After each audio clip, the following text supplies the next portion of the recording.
I'm excited to have spoken to an expert whose work I find fascinating, Anat Shenker-Osorio. If your words don't spread, they don't work. And on the podcast, I recently went through in detail the idea of what a concentration camp is. You're hurting our feelings, hurting our emotions, hurting our memories. And why it matters that we use that term. Look, academically, you're right. My argument for it is literal and historical. People laying on the floor, head to toe. That people can't understand what's going on today. That reminded me of the pictures that I saw in elementary school of how they brought the slaves from Africa. Without understanding the concentration camp process that's unfolded in the past and is unfolding now before our eyes. The ICE Detention Reengineering Initiative, or hub and spoke model, calls for 8 megacenters that can each house 7,000 to 10,000 people for up to 60 days. They're supported by 16 regional facilities with a capacity of up to 1,500 people each. That's not to say that people couldn't recognize ICE and Border Patrol actions as cruel and inhuman. Caught on camera, ICE agents deploying pepper spray into a car with a mother and 3 children inside, all U.S. citizens. Or to see the U.S. immigrant detention that we are seeing all around us as heinous. No one should be warehoused. That is for things, not for people. It's literally a warehouse. But letting others know about this historical context makes clear the stakes in stopping what's happening now. We negotiate with bombs. Showing how deeply immoral it is. Lawyers for 5-year-old Liam Conejo Ramos and his family have now filed an appeal after an immigration judge denied their asylum claim and ordered them to be deported to Ecuador. And that it's likely to get much worse in the absence of millions of us standing up against it. This Saturday, Liam's hometown of Minneapolis will be the flagship protest in what is expected potentially to be the largest single day of protest in American history. But there's another reason it's good to use the term, a strategic reason. You need the base to not just agree, but to say it, to repeat it, to wear it on a shirt, to go out and protest it, to talk to their neighbors about it. So today's episode will be entirely devoted to the role of messaging in how political change works. And we shall overcome. It will be a long one, but there's so much great stuff to get to here. I'm not a big fan of people using the term. As I said, we'll hear from Anat Shenker-Osorio, someone who thinks about all this for a living. This isn't a matter of right or left, but quite simply a matter of right and wrong. She has developed really helpful ways to ponder the challenge of pushing back against the hateful propaganda that has such powerful effects on the country at present. 3 days after ICE killed Renee Good, the Labor Department tweeted, quote, "One homeland, one people, one heritage. Remember who you are, American." NBC News reported that many people said it bore similarities to a Nazi slogan that translates to one people, one empire, one leader. She and I sat down together earlier this month to talk. My name is Anat Shenker-Osorio, and officially I am the founder and principal of a comms firm called ASO Communications. My background and research area is in cognitive linguistics, so I look at why certain messages resonate and others don't. And with that, do analytic work, looking at patterns in language, often in metaphor, and then empirical work, testing different kinds of messaging framework. Once all that is sorted out, she helps people craft and implement campaigns for both electoral and issue campaigns in the U.S. and abroad. One of the things I wanted to talk with Shenker-Osorio about was her work on developing the race-class narrative for use in public campaigns. So when certain politicians want to divide us and make us afraid, we know that means they've got nothing else to offer. We're onto them. There are lots of ways to be Minnesotan, and all of them are greater than fear. She was a pioneer of this approach in the U.S. after Trump rose to power a decade ago, and collaborating with legal scholar Ian Haney-Lopez. It's racism as a strategy. It's cold, it's calculating, it's considered. And policy expert Heather McGhee. This zero-sum thinking that what's good for one group has to come at the expense of another. It's what's gotten us into this mess. Shenker-Osorio tried to figure out how to counter the far-right narratives. We will make America great again. Thank you very much. They get furthered through racially coded dog whistles. By that, I mean, if you want to go old school, things like welfare queen or inner city crime. And sort of, if you want to go into more modern current times, they're not coming in the right way, threat to our way of life, if you'll forgive the use of the word illegals. If you listen to all of those words, what's interesting about them is that at no point do they actually name race. But she suggests everyone understands what the people using these words mean. That's why it's a dog whistle. So she worked with collaborators to develop and test the race-class narrative. So the race-class narrative was created and tested to figure out what is it that we need to say that is simultaneously about class, but doesn't try to play into this "we just won't talk about Bruno" strategy that has been a failure the world over, where we just won't talk about race, or we just won't talk about abortion, or we just won't talk about immigration, fill in the blank, in the hopes that somehow we can eke out a win with colorblind populism, not recognizing that the right is gonna keep doing their unrelenting race baiting, xenophobia, hate stoking. And if we're silent on it, that either just gives them permission to have all the airtime, or if, as many center left parties do, we actually echo them. We give a light version of their refrain, somehow we'll capture people back. She worked on a project in the UK to figure out how to frame this for the public over time, and included gender in the approach, meaning both struggles around abortion and the rights of trans people. So what it sounds like is basically point your finger at the bad guy, not the brown guy. It is a narration of the dog whistle.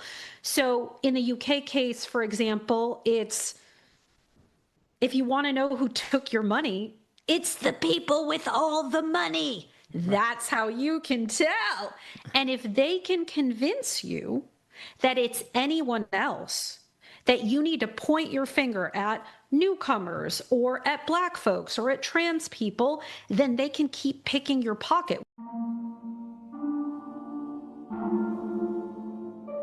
I've been anxious to talk with Shenker-Osorio about a number of examples of her overall approach. And she described the tactics, for instance, that organizers adopted to win legal abortion in Argentina. Women outside Congress waited anxiously for the vote to happen. And when it did, there was pure joy among those campaigning for that result. Organizers unapologetically advocated for the right to abortion as healthcare and stood up for the women at risk when they were denied this right. We have friends affected because there are no legal and safe abortion, and it's a debt that we have as a society. She talked about the use of everything from coat hangers to green kerchiefs in the campaign. The kerchiefs became a widely visible symbol of the movement as a whole. It was a sea of green.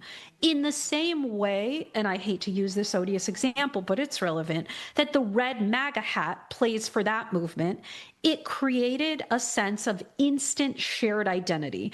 And something that we call in psychology social proof. Social proof is just understanding that humans are social creatures and we do the thing we think people like us do. The organizers faced a number of challenges and setbacks, but abortion rights became law in Argentina in December 2020. It allows women to get a free abortion in a public hospital and will end the fears women have of being reported to the police if they try to terminate a pregnancy. I found our conversation on abuses against immigrants by Australia to be particularly illuminating. These are rare photographs from what Amnesty International says is an island of despair. I've talked before on this podcast about how the government there managed to do a hard sell during the beginning of the war on terror, imposing terrible policies to offshore people seeking asylum and detaining them in third countries under monstrous conditions. The island, says Amnesty, is an open-air prison where Australia's government inflicts as much suffering as necessary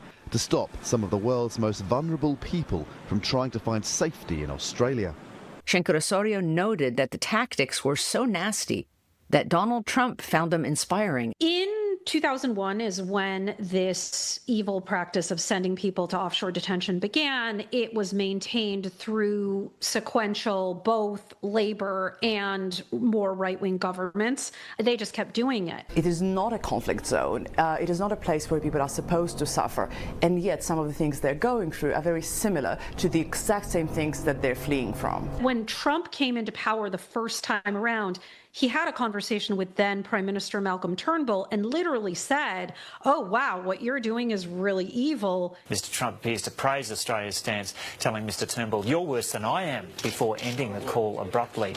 I'm going to adopt this. So he outrightly said, I'm going to model my policy on Australia. Trump actually interrupted him and said, that's a good idea. We looked at what was the status quo messaging. How had the human rights sector attempted to prosecute their argument against these really horrific things that that different governments were doing, not just one government, 15 years. Almost every other person I spoke to, men, women, and children, said that they either already attempted suicide, sometimes several times, or they're thinking about it. And what was the opposition saying?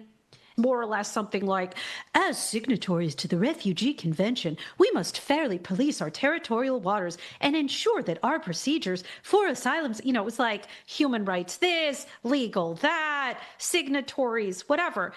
And the opposition, meanwhile, had a narrative that was basically like, terrorists, queue jumpers, danger. Not surprisingly, the scary message was more effective.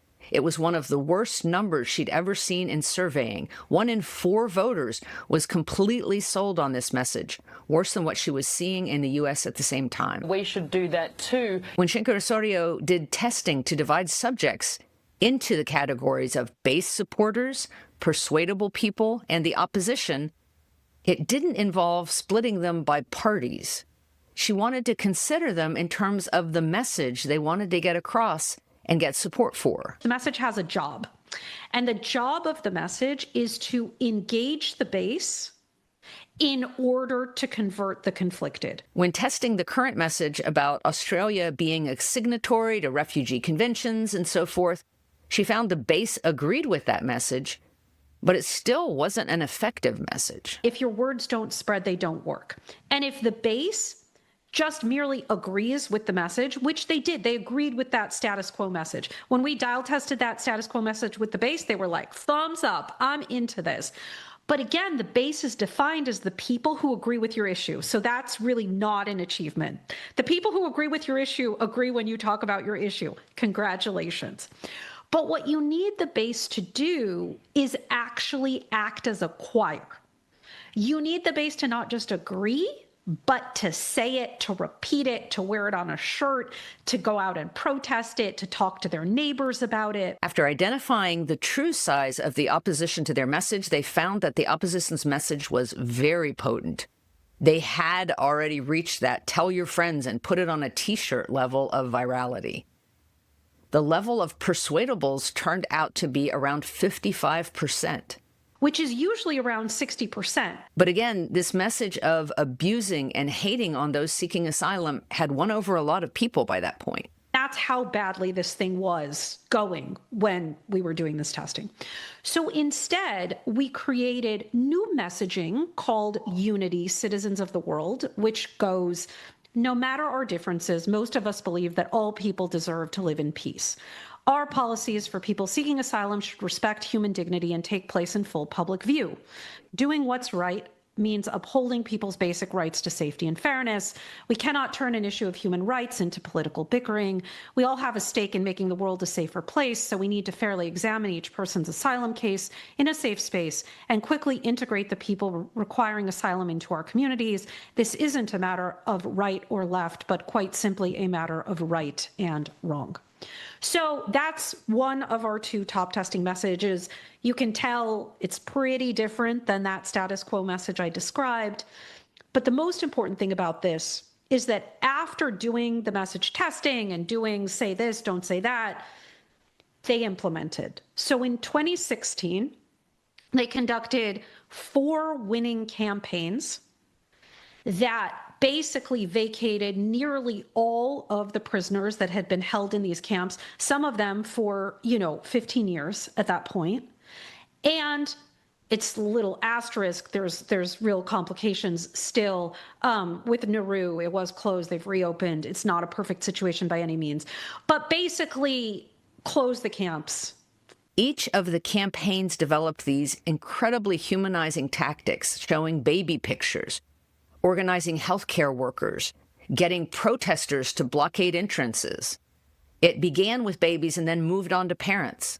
Malcolm Turnbull, bring Dad here. They put up "Bring them here" signs in front of tourist attractions. Bring them here, Prime Minister. Bring them here. They got corporate partners. They shifted public opinion.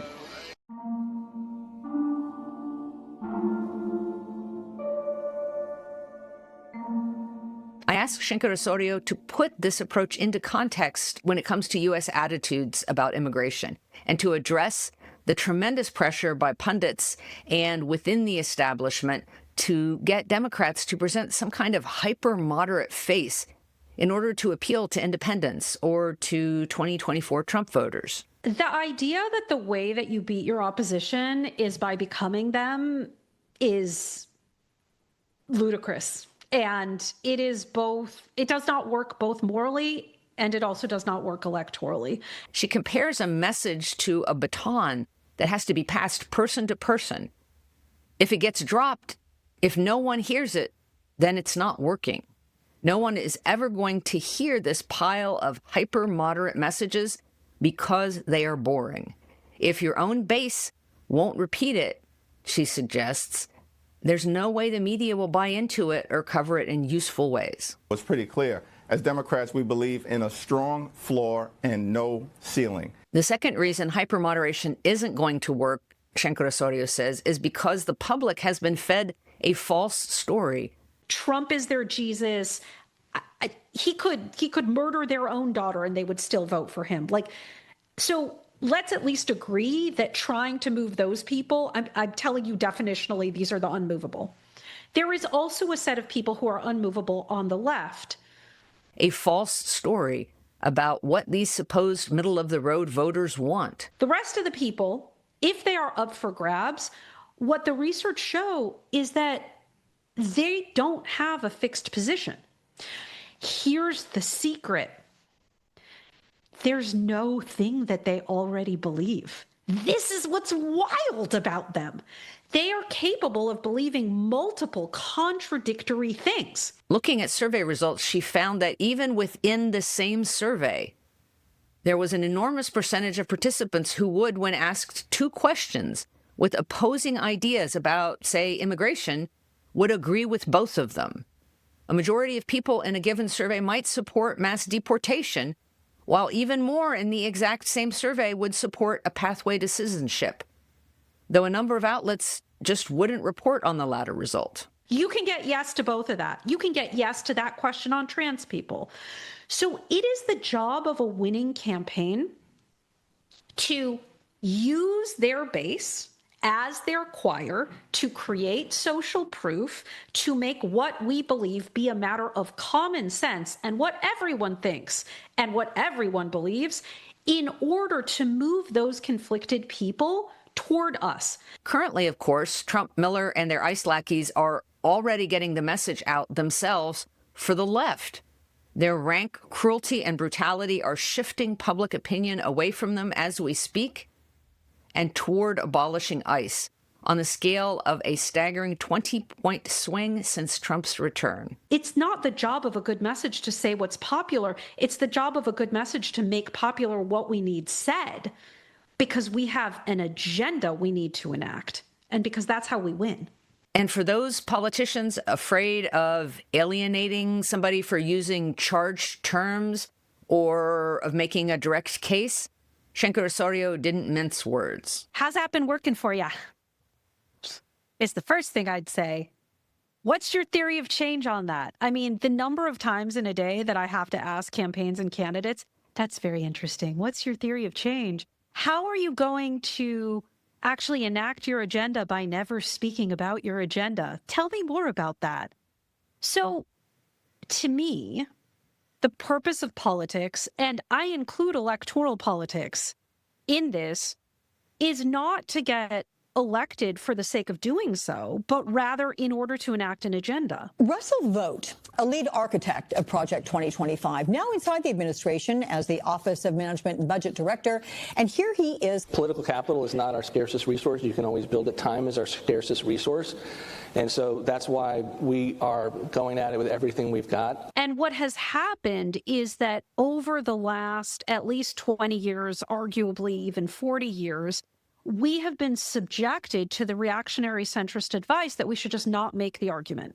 Just don't make the argument on abortion. Abortion's too divisive. Just leave it alone. You know, one of the animating ideas behind Project 2025 was that if the right wanted to get things done, they needed to do it really fast. Just don't make the argument on race. Race is too divisive. Just don't do it. And I think that has a lot to do with the kind of blitzkrieg approach the Trump administration has taken. Don't make the argument on immigrants. Don't make the argument on trans people, and on and on and on and on and on. Moving very quickly to shutter agencies, lay people off, attack existing programs, you know, before really anybody has a chance to react to that, whether that's Republicans or Democrats or the courts. And in not making the argument, in not wanting to touch a nerve, not wanting to be offensive, what has happened, as you and I both know, is that basically we are losing on all of those fronts. I mean, part of the idea of Project 2025, maybe ironically, is to kind of build a right-wing deep state. When you do not make the argument, what you are in essence doing is handing people a set of headphones, and in one ear is the unrelenting hate baiting, xenophobia, misogyny, you know, you name it, because they never shut up. Landon with a 665-pound squat and a 465-pound bench press. What about women playing in men's sports? They're always making the argument. And in the other ear is silence. Think we could have a woman take your position? Is there a woman out there? I don't think so. Or in the other ear is, I guess, polite muzak that isn't really about anything at all. Strong floor and no ceiling. What that means is that their framing and their ideas go uncontested. Thank goodness the Democrats keep pushing these things. So what I would say in terms of those fears is like, what are you trying to have happen in the world? What are you trying to actually get done? You're not going to be able to persuade people toward the kind of world that you want to live in without talking about that world. And in fact, telling people to bite their tongue is what serves authoritarianism. Looking at what moves conflicted people, she found it's often watching what other people are doing. Shifting the cultural conversation shifts what people think is normal.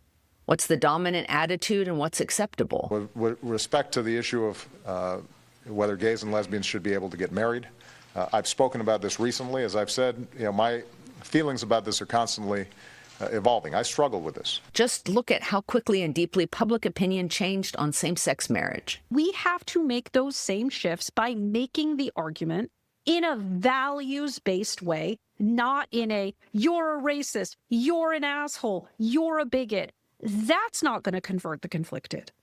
But making a values-based argument that says, for example, I have friends, I have people who work for me, who are in powerful, strong, long-lasting gay or lesbian unions. And they are extraordinary people. The same is true today, has been throughout history. People move to make life better for themselves. It is hard to move, to pack up everything and go to a new place. That takes incredible courage. Immigrant Americans move here for the promise of freedom and opportunity in this country. But today, this MAGA regime of the bullies for the billionaires wants to turn us against newcomers because they hope that if we point our finger in the wrong direction, we won't notice when they're stealing the health care that all of us need in order to hand billions more to their backers. But we know better. Those who want to change minds can begin by making what is called the big we out of a core value, then call out the real villains for what they're doing and ascribe motivation to it. Or in our case, the only minority destroying America is the billionaires. You actually have to have a plan to improve the material conditions of people's lives. period, exclamation point, underscore. You have to be for a thing that is going to improve the conditions of people's lives, which means taking on the billionaire class, which is the reason why we presently do not have nice things. It's theft. It's fraud. It's corruption. These billionaires may have bought our governor, but they don't own this state. If you view politics through the lens of not just getting people elected, but the lens of enacting an agenda, then you need to figure out how to do that. And you need to present that agenda in the most compelling, repeatable terms.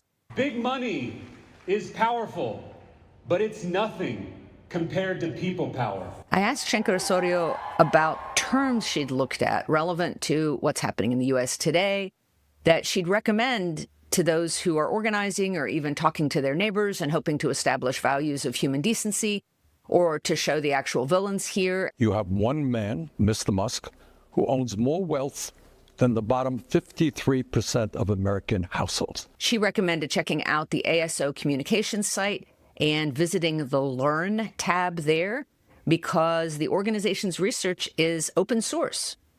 And there are messaging guides there on almost everything that you could think to ask about. And along with that, she touched on a few specific terms.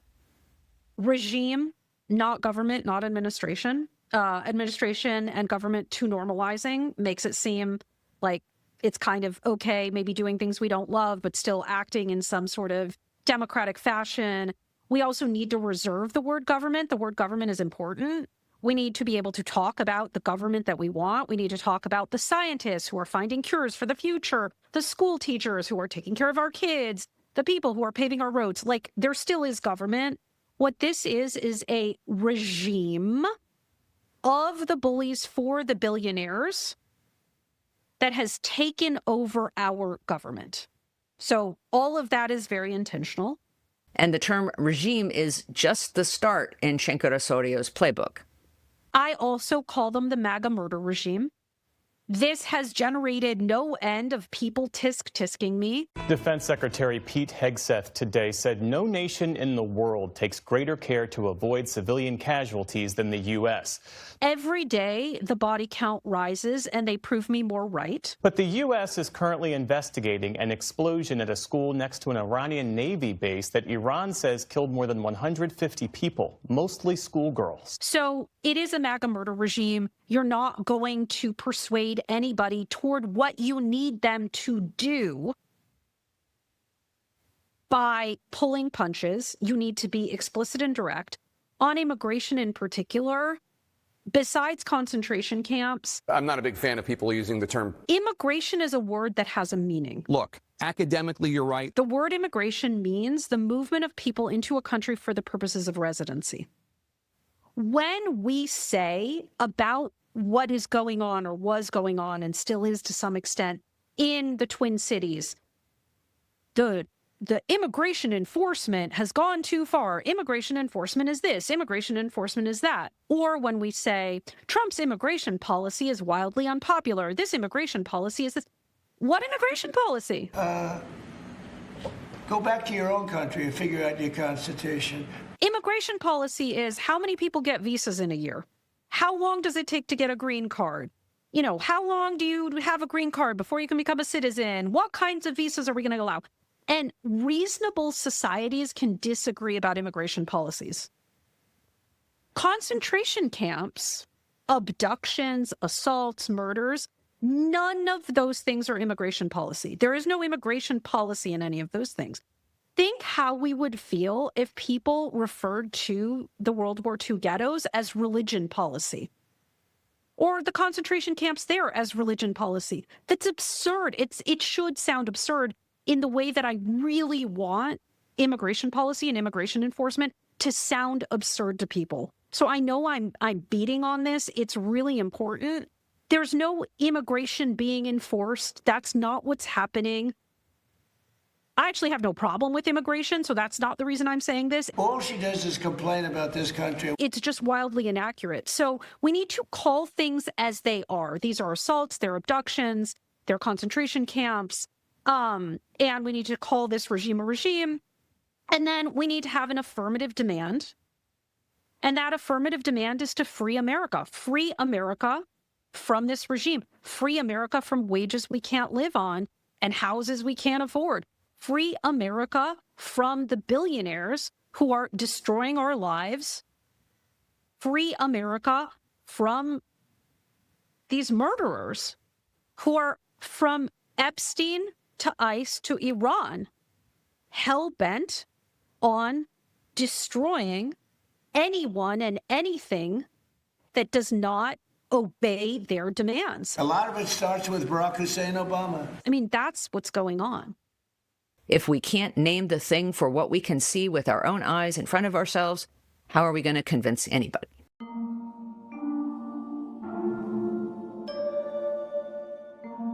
I asked Shenker-Osorio what she would say to people who want to believe in these huge shifts that could change society, but are feeling really overwhelmed at this particular moment.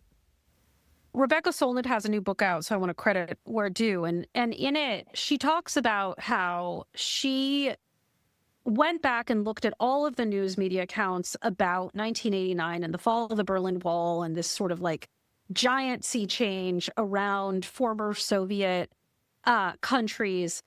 And in the time leading up to that, massive change. No one, I mean, the very smart people were hindsight 2020 and saying, like, of course we knew, we could have predicted, but in reality, they predicted nothing. So the point of this story is that nobody actually knows what is going to happen next. They don't. And if they pretend to, they're lying.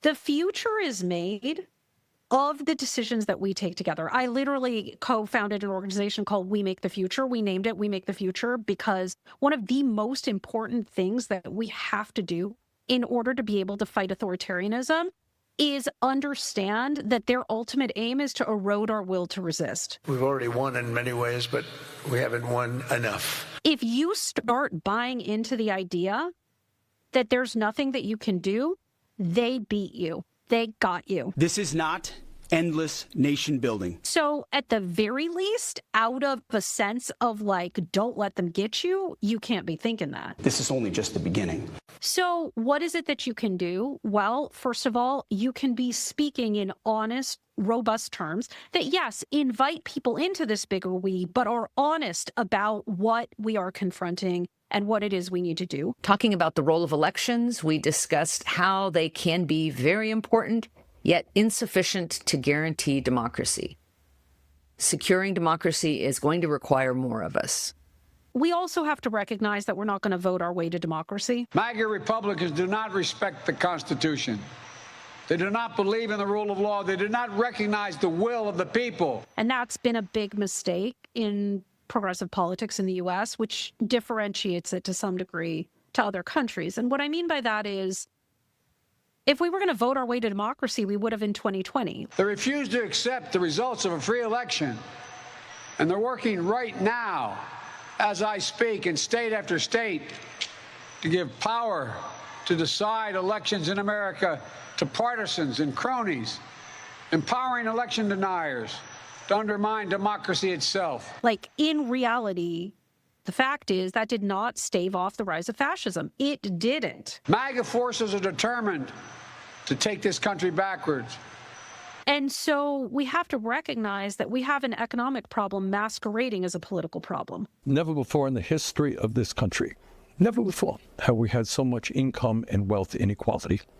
We have a problem of the concentration of really rapacious wealth in very few hands. Today in America, the top 1% owns more wealth than the bottom 93%. That has extraordinarily detrimental consequences on society at every level. And Anat had so many great ideas to share. We can only get through literally a fraction of the conversation that we had in this episode. I may do a whole second episode with the rest of our talk later. But in the written post on Degenerate Art, I will link to several projects on her site that are great examples of her work and of successful campaigns using this kind of approach in the U.S. and overseas. We wouldn't be climate change denialists, and we wouldn't ignore the science of climate change, why would we ignore the science of how people reason and come to judgments? And if you don't already know it, I highly recommend her Words to Win By podcast. Why would we ignore the science of how persuasion works? I always finish these Tuesday posts with action items you can take up if you're looking for something to do. And in this case, Shenker-Osorio framed one in our conversation, which I will close with today. You can participate in nonviolent direct action. That means both things like No Kings, of course. There were 2,500 protests at the first No Kings. There were 2,700 protests at the second No Kings. Organizers say for this one, there are already more than 3,100 protests planned all over the country. There's another one coming up March 28th. If there is not a No Kings protest within 30 minutes or so of where you live, you should probably be organizing your own, both to make the point on March 28th, but also to start organizing your own community for what comes next. And it means go to States at the Core. They have a Substack. You can figure out how to sign up to be trained in nitty-gritty, nonviolent direct resistance where you live to create your own rapid response network and mutual aid network. Don't be fooled. Boycott. The Target boycott continues. It continues because the demands have yet to be met. Figure out which corporations are funding this thing and refuse to give them your money. All across the country, people have been doing kind of guerrilla promotion about that protest. Figure out what creative things you can do. In Chippewa Valley, Wisconsin, local organizers there showed up with shovels and dye and made this very cool sign in the snow. One of the many things that Australia did was they rented boats. They stuck them in Sydney Harbour. Where the hell are people in rented boats in front of the Statue of Liberty saying close the camps?